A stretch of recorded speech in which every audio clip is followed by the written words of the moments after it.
Meiosis के बारे में हम पढ़ चुके हैं। मियोसिस 1 एंड 2 पार्ट्स में इसे हम डिवाइड करते हैं। बेटा who is this Gurbir Manpreet, कौन हो आप बेटा? अपने नेम से ज्वाइन करो।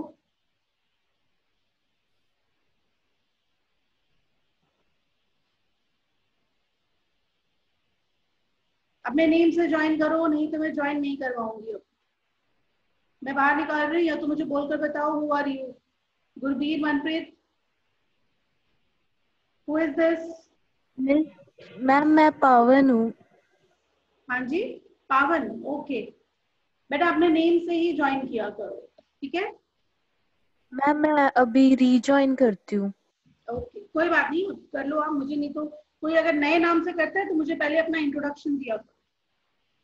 मियोसिस को हमने 1 एंड 2 स्टेजेस में डिवाइड किया गया था, क्योंकि मियोसिस जो है एक बहुत ही कॉम्प्लिकेटेड प्रोसेस है as compared to mitosis. Meiosis 1 को हमने डिवाइड किया था into prophase 1, metaphase 1, anaphase 1 and telophase 1. And similarly meiosis को भी हमने prophase 2, metaphase 2, anaphase 2 and telophase 2 इस तरह से डिवाइड किया था। प्रोफेज 1 हम ऑलरेडी कर चुके हैं लास्ट लेक्चर में। सो आज हम करेंगे मेटाफेज 1 ऑफ मियोसिस 1।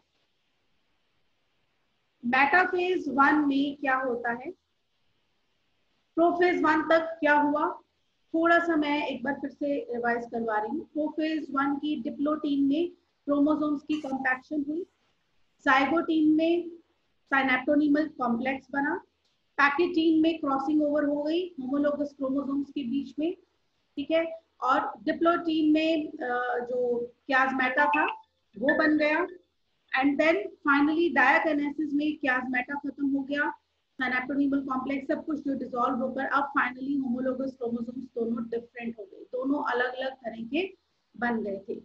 अब इन होमोलोगस क्रोमोसोम्स के साथ क्या होता है मेटाफेज में, तो I am drawing a cell.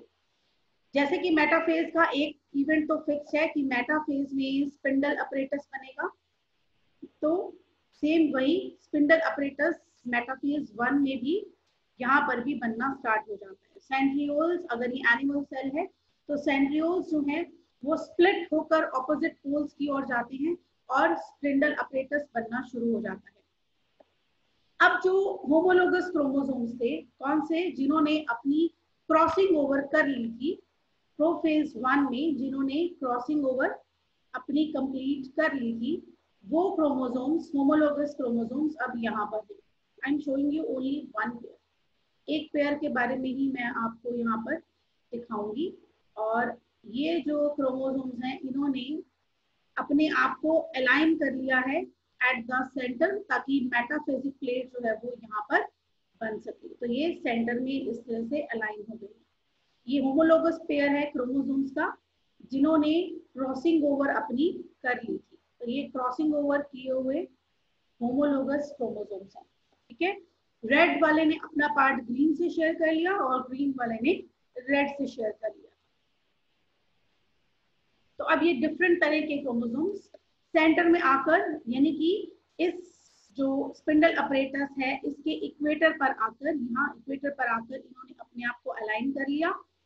Kinetochore से ही ये इस तरह से यहाँ पर हैंग होंगे, ठीक है। और यहाँ पर अब क्या बन गई है, मेटाफेजिक प्लेट। मैं आपको सिर्फ एक पेयर होमोलोगस क्रोमोसोम का दिखा रही हूँ। ऐसे 23 पेयर क्रोमोसोम्स में यही सब कुछ होगा। ये सारे 23 पेयर क्रोमोसोम्स जो कि होमोलोगस हैं वो यहाँ पर आकर अपने आप को अलाइन कर लेती हैं इन अ सेल। ये हो गई मेटाफेज। मेटाफेज में क्या हुआ, मेटाफेजिक प्लेट बनी, स्पिंडल अपरेटस बना और क्रोमोसोम्स ने अपने आप को सेंटर में आकर अलाइन कर लिया, ठीक है। Second phase metaphase. उसके बाद आती है एनाफेज 1। एनाफेज में क्या हो रहा है, एनाफेज में अब क्या सेपरेट होगा, क्रोमोसोम सेपरेट होंगे। जब हमने माइटोसिस की एनाफेज की थी, तो माइटोसिस की एनाफेज में क्या डिफरेंस था, स्पिंडल तो बना ही था वहां की मेटाफेज में भी, माइटोसिस में भी। तो माइटोसिस में क्रोमेटिड्स अलग हुए थे, एक ही क्रोमोसोम का, जैसे ये चीज स्प्लिट हो गई थी, आधे ऊपर आधा नीचे, ऐसे ही ये स्प्लिट हो गया था, आधा ऊपर आधा नीचे। इसमें नहीं, ऐसा माइटोसिस में हुआ था कि क्रोमेटिड्स जो है वो स्प्लिट हो गए थे, ठीक है। लेकिन मियोसिस में क्या होगा, मियोसिस 1 की एनाफेज 1 में क्या हो रहा है, पूरा का पूरा क्रोमोसोम होमोलोगस जो पेयर था, एक होमोलोगस पेयर एक सेंट्रियोल की तरफ जाएगा और दूसरा दूसरे सेंट्रियोल की तरफ जाएगा। तो कैसे दिखेगा ये आपको अब इस तरह से दिखेगा।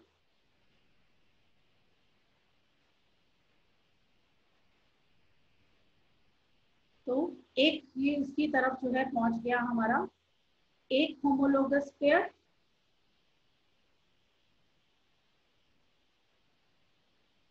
होमोलोगस क्रोमोसोम का एक क्रोमोसोम इस तरफ को हो गया और एक क्रोमोसोम जो है वो इस तरफ यहां पर पहुंच गया।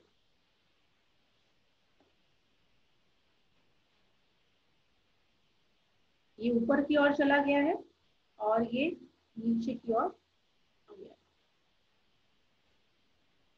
तो दोनों पोल्स की तरफ होमोलोगस पेयर का, ये मैं आपको एक शो कर रही हूँ। ऐसे ही हमारे पास हर सेल में कितने होते हैं, 23 पेयर ऑफ क्रोमोसोम होते हैं, जो क्या होते हैं, होमोलोगस, जो एक जैसे दिखते हैं। तो 23 पेयर में से 23 ऊपर की ओर चले, 23 पेयर मीन्स 46, 23 ऊपर की ओर चले जाते हैं और 23 नीचे की ओर दूसरे पोल की तरफ, दूसरे सेंट्रियोल की तरफ चले जाते हैं, ठीक है। ये सब होता है एनाफेज 1 में। फिर आती है टीलोफेज 1, मियोसिस 1 की last phase, that is telophase. Telophase 1 में क्या होता है, फिर से वही न्यूक्लियर मेम्ब्रेन, न्यूक्लियोलस, सब कुछ जो है वो रीअपियर होना शुरू हो जाता है। स्पिंडल अपरेटस जो है अब वो डिसअपियर होना शुरू हो गया और यहाँ पर हमें क्या मिला, ये रहा हमारा एक होमोलोगस क्रोमोसोम। आप 4 भी शो कर सकते हैं या आप 1 पेयर, मैंने सिर्फ इजीनेस के लिए, इजीली समझ आ जाए इसीलिए सिर्फ एक ही पेयर को आपको शो करके दिखाया। आप चाहें तो 2 पेयर्स भी ले सकते हैं और मोर देन दैट।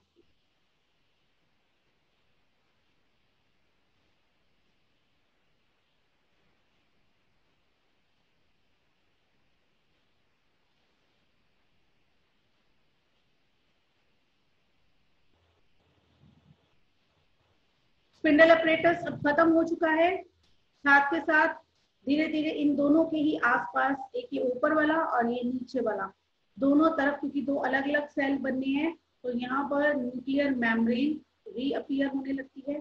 इसके आसपास भी न्यूक्लियर मेम्ब्रेन जो है वो फिर से अपीयर होने लगती है। साथ ही के साथ न्यूक्लियोलस भी अपीयर होने लगता है, ऊपर वाले सेल का भी और नीचे वाले सेल का भी। और फाइनली अब ये सेल जो है साइटोकाइनेसिस करेगा और डिवाइड होकर ये बन जाएगा 2 सेल्स में। ये एक सेल, इसका न्यूक्लियस, ये दूसरा सेल, ये इसका न्यूक्लियस, ठीक है। और दोनों के अंदर अब क्रोमोसोम्स कैसे हैं, डिफरेंट। एक के अंदर क्रोमोसोम जो है, जो क्रॉसिंग ओवर किया हुआ नई तरह का वेरिएंट जो बना था, ये रहा,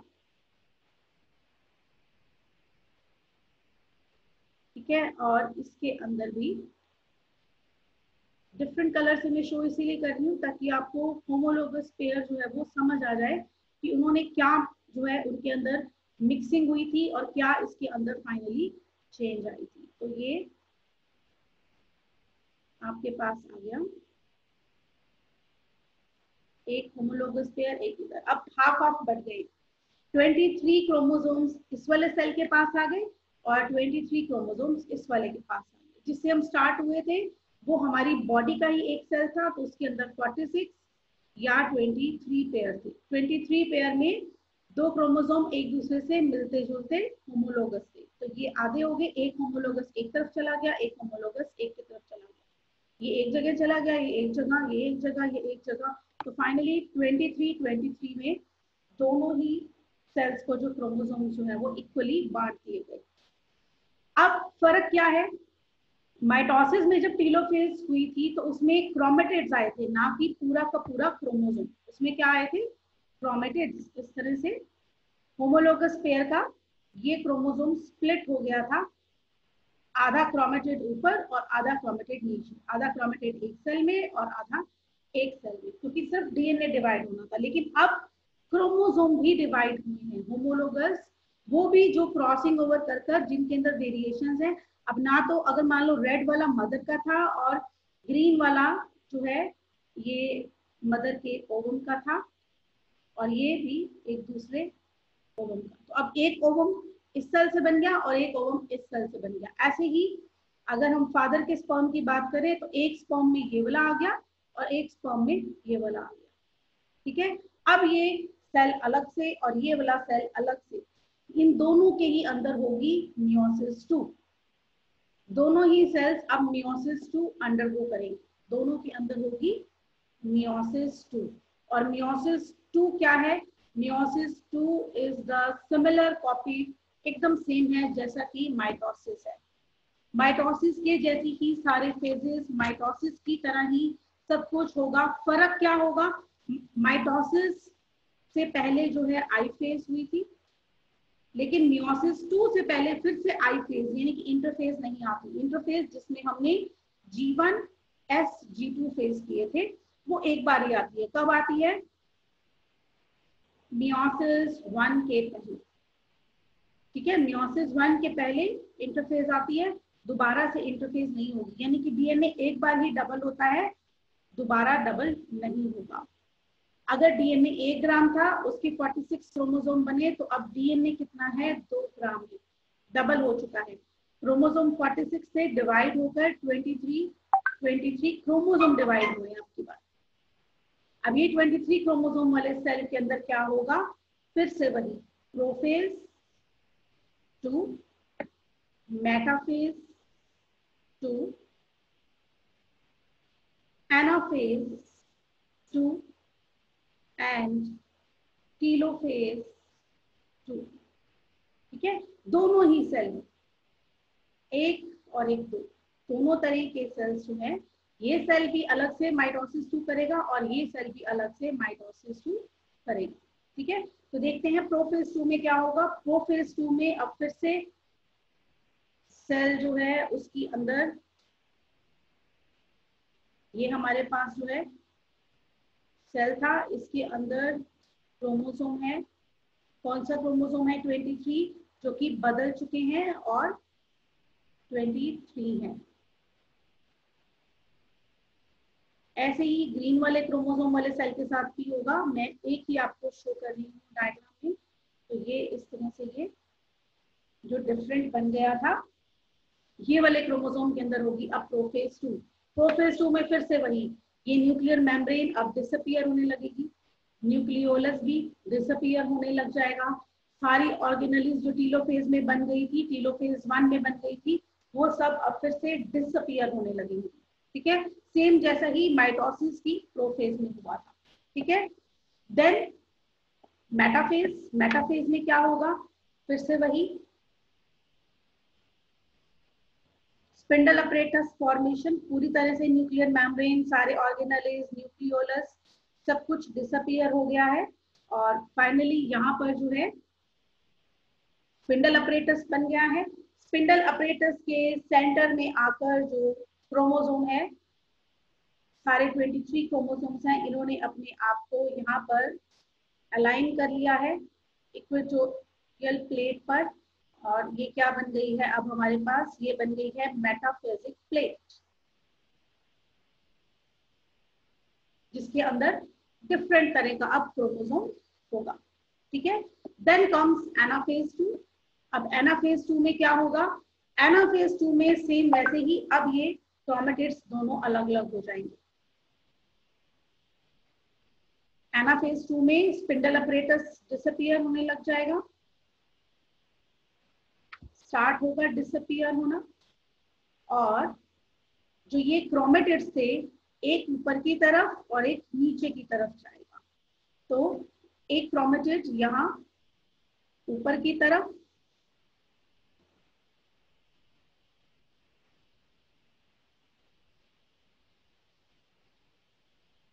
एक क्रोमेटिड यहाँ ऊपर की तरफ जाएगा,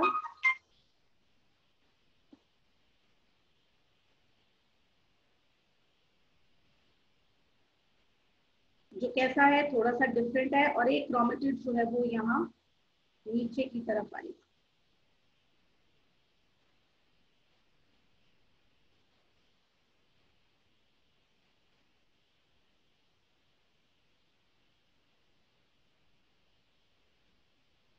ये मैंने ज़ूम बना दिया, सॉरी। ये रहा क्रोमेटिड। तो इस तरह से एक क्रोमेटिड ऊपर और एक क्रोमेटिड नीचे सेंट्रियोल की तरफ पहुंचने लगे। अब इसके बाद आएगी लास्ट फेज, टीलोफेज, जिसमें ये स्पिंडल पूरा ही डिसअपियर हो जाएगा। एक तरफ एक क्रोमोसोम, एक तरफ एक क्रोमोसोम, और सेंटर से तक जो है साइटोकाइनेसिस इसके बाद स्टार्ट हो जाएगी। तो दो सेल्स जब डिवाइड हो जाएंगे इस तरह से फाइनली, तो ये दो सेल्स कैसे दिखेंगे, एक दूसरे से अलग हो गए हैं, ये एक सेल बन गया। टीलोफेज में अगेन न्यूक्लियर मेम्ब्रेन, न्यूक्लियोलस सब कुछ रीअपियर हो गया, सारे सेल ऑर्गेनेल्स अपीयर हो गए हैं। अब ये दो सेल्स के पास क्या है, दो सेल्स के पास इस तरह के क्रोमोसोम है। ये सेल्स किसके हैं, ये सेल हैं स्पर्म के या ओवम के, ठीक है।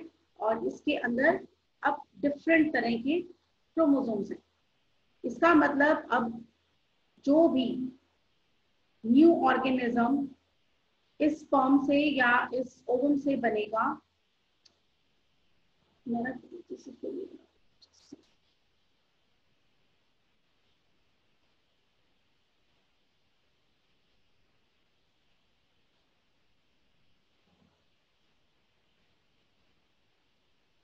ये क्रोमेटिड इधर और ये क्रोमेटिड इधर।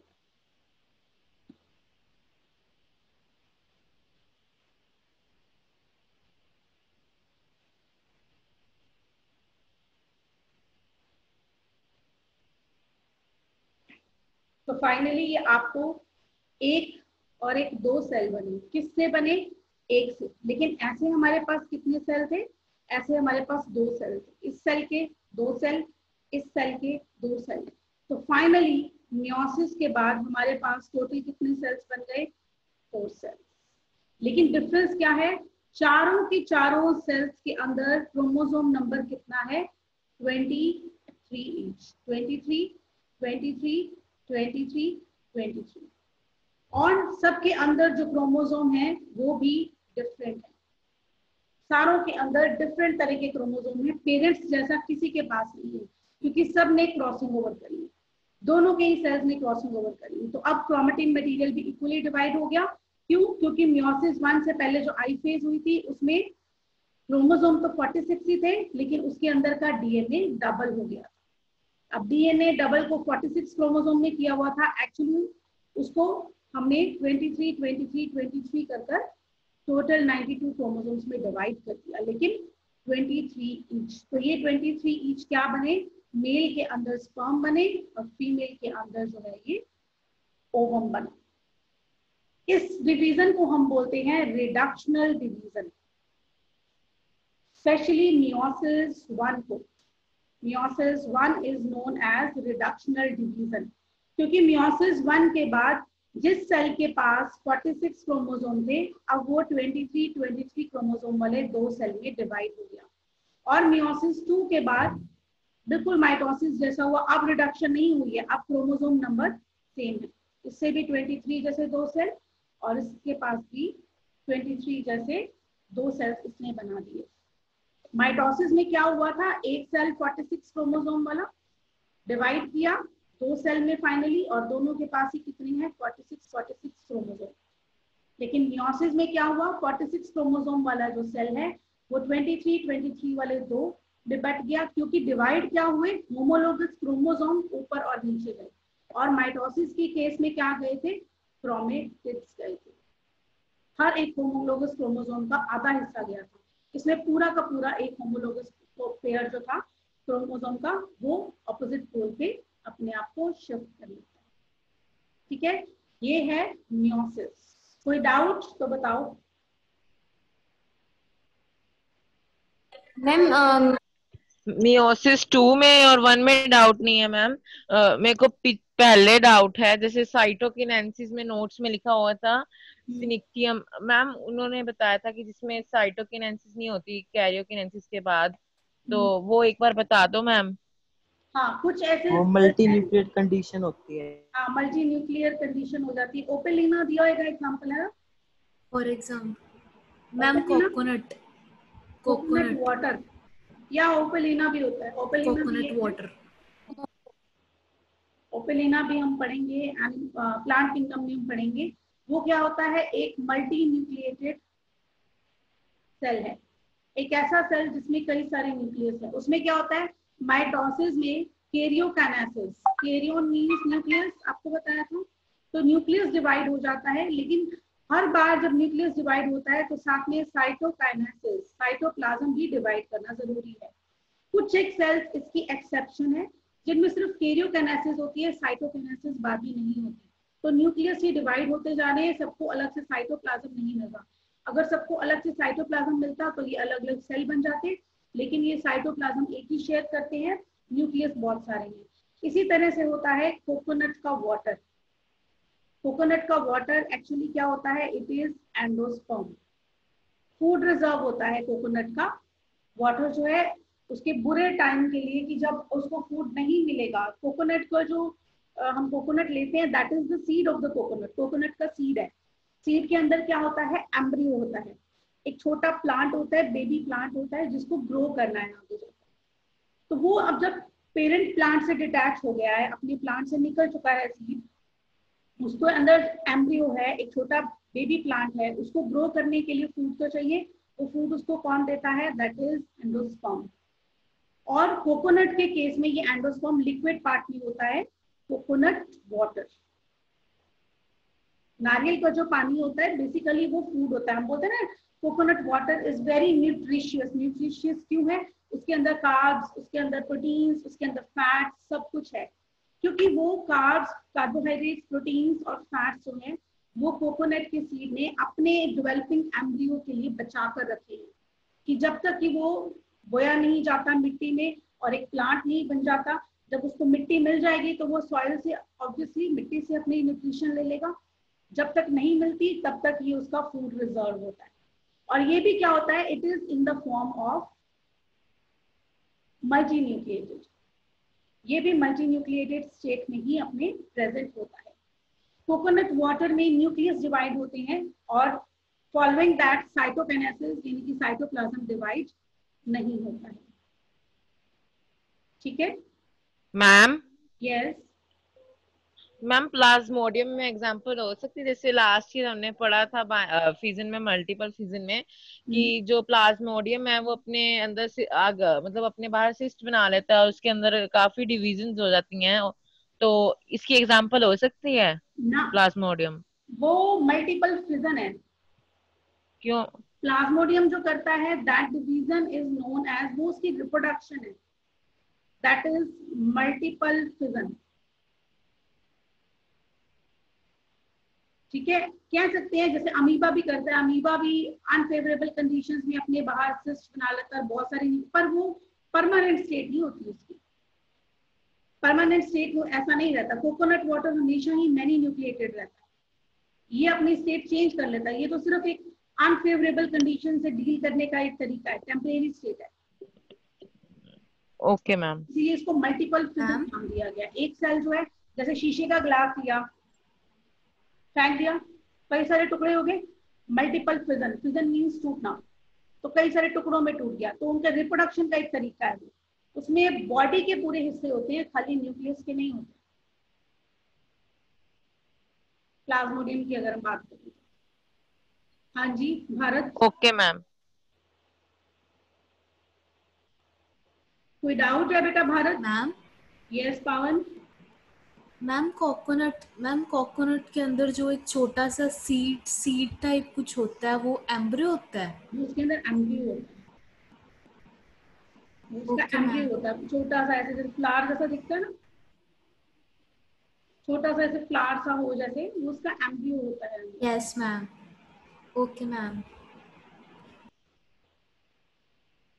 मियोसिस में कुछ डाउट हो तो क्लियर है? मियोसिस समझ आ गया? यस कैसे ma'am. Yes ma'am. Yes ma'am. 46 chromosome कैसे डिवाइड हुए समझ आ गया? 23 वाले 4 सेल में। ठीक है, अब इसका करते हैं सिग्निफिकेंस। वेरी वेरी इंपॉर्टेंट है मियोसिस का सिग्निफिकेंस। क्लियर है? मेरी वॉइस आ रही है? Yes yes ma'am. Ma'am. Yes ma'am. मुझे यही डर लगा रहता है मैं बोलती रहूं और पता चले सारे डिस्कनेक्ट हो। ठीक है, सिग्निफिकेंस ऑफ मियोसिस। मियोसिस का क्या सिग्निफिकेंस है, क्या करती है मियोसिस? मियोसिस कब होती है? ड्यूरिंग गैमीट फॉर्मेशन, यानी कि स्पर्म और ओवम की फॉर्मेशन के टाइम होती है। And it is known as reductional division. अगर ये डिवीजन नहीं होती, रिडक्शनल डिवीजन ना होती, क्रोमोसोम का नंबर इसके अंदर अगर हाफ नहीं होता तो क्या होता? हम 46 क्रोमोसोम वाले इंसान कहलाते हैं। अगर हमारे स्पर्म भी 46 क्रोमोसोम वाले होते, अगर मियोसिस नहीं होती तो, और ओवम भी हमारा 46 क्रोमोसोम वाला ही होता। 46 क्रोमोसोम वाला स्पर्म 46 क्रोमोसोम वाले ओवम से मिलता तो कितने बन जाते क्रोमोसोम? 92। अब ये 92 क्रोमोसोम वाला जो एक नया बेबी बनता, ये ह्यूमन बीइंग नहीं होता, ये कोई मॉन्स्टर होता। ठीक है, तो गैमीट्स किस लिए बन रहे हैं? गैमीट्स बन रहे हैं for reproduction. Reproduction means, reproduction का मतलब, रिप्रोडक्शन का सिग्निफिकेंस क्या है? अपने जैसे और ऑर्गेनिजम्स को बनाना। तो अगर 92 क्रोमोसोम वाला आगे ऑफस्प्रिंग बन रहा है तो रिप्रोडक्शन का सिग्निफिकेंस ही खत्म हो गया, रिप्रोडक्शन की डेफिनेशन ही गलत हो गई। हम क्यों रिप्रोडक्शन करते हैं? ताकि हमारे जैसे लोग दुनिया में आगे चलते रहें। अगर रिप्रोडक्शन नहीं होती, एक बारी में मान लो जो भी डॉग्स हैं, एनिमल्स हैं, वो बने हुए होते, एक बारी में खत्म, सभी मर गए, खत्म। रिप्रोडक्शन तो किसी ने की नहीं, आगे किसी के बच्चे तो हुए नहीं, और पूरी की पूरी स्पीशीज ही अर्थ से खत्म हो जाती। तो रिप्रोडक्शन का मेन मोटिव क्या है? अपने जैसे लोगों को आगे बनाए रखना दुनिया में। तो अगर ये 92 क्रोमोसोम वाले बनते हैं तो ये हमारे जैसे तो है ही नहीं, तो रिप्रोडक्शन का पर्पस जो है वो ही खत्म हो जाता है।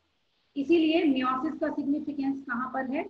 इन द गैमीट फॉर्मेशन और रिप्रोडक्शन में अपने जैसे ही ऑर्गेनिजम्स को बनाना। इसके ऑपोजिट माइटोसिस का सिग्निफिकेंस क्या है?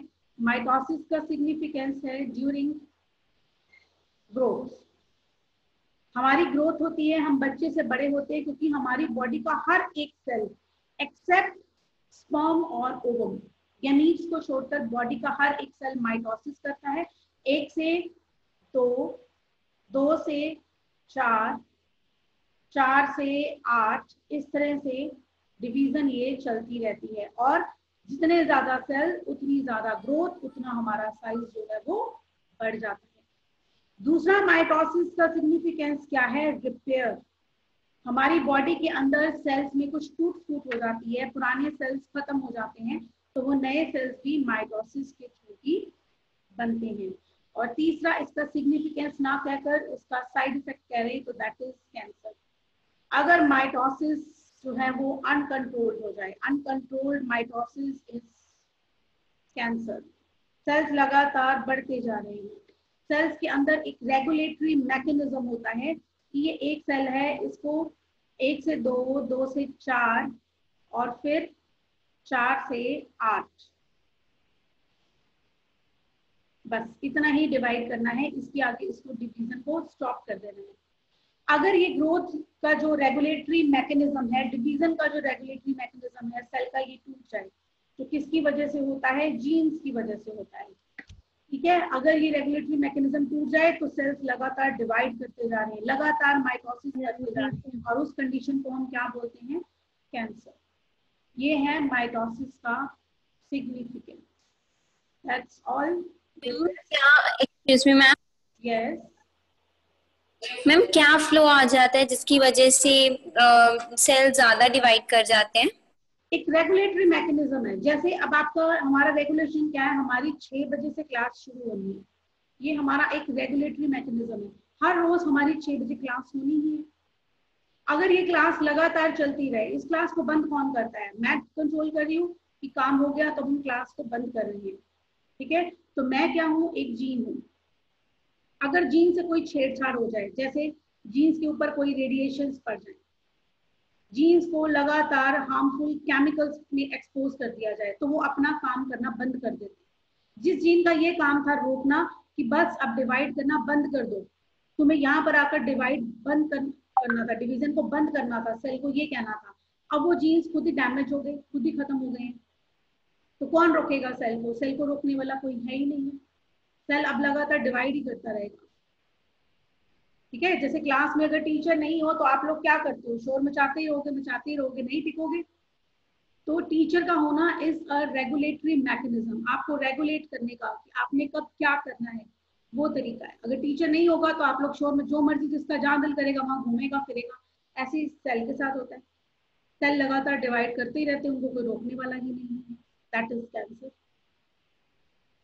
कोई बाहर से कुछ गंदगी नहीं आती, अपने ही बॉडी के सेल्स होते हैं कैंसरस सेल्स। तभी आपने देखा है जिनको कैंसर होता है उनके बाल उड़ जाते हैं, उनके दांत टूट जाते हैं, है ना, क्योंकि जो उनको हम ट्रीटमेंट देते हैं, हार्मफुल रेडिएशंस देते हैं, वो रेडिएशंस क्या करती हैं? वो सेल्स को किल करती है। हम कहते हैं कैंसरस सेल्स को, लेकिन रेडिएशन को थोड़ी पता है ये कैंसर वाला सेल है, ये बॉडी का सेल है। कैंसरस सेल्स भी तो बॉडी के ही तो सेल्स हैं। तो इसीलिए जो लोग रेडिएशन, कीमोथेरेपी वगैरह जो कैंसर का ट्रीटमेंट लेकर आते हैं वो वीक हो जाते हैं। 15 दिन तक तो उनको ऐसे होता है कि एक फिंगर भी उनको हिलाना मुश्किल हो जाता है, इतना वीकनेस बॉडी के अंदर आ जाती है। क्योंकि कैंसरस सेल्स के साथ साथ हेल्दी सेल्स को भी खत्म करना पड़ता है। जहां जहां होता है उसके आसपास के हेल्दी बॉडी के सेल्स भी खत्म हो जाते हैं, ठीक है।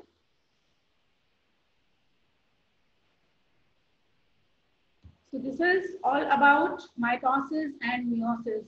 फिर से मैं बता रही हूँ, very very very important topic, चाहे आप नीट के पॉइंट ऑफ व्यू से ले लो, चाहे आप अपनी थ्योरी के पॉइंट ऑफ व्यू से ले लो, इसमें से क्वेश्चन जरूर आता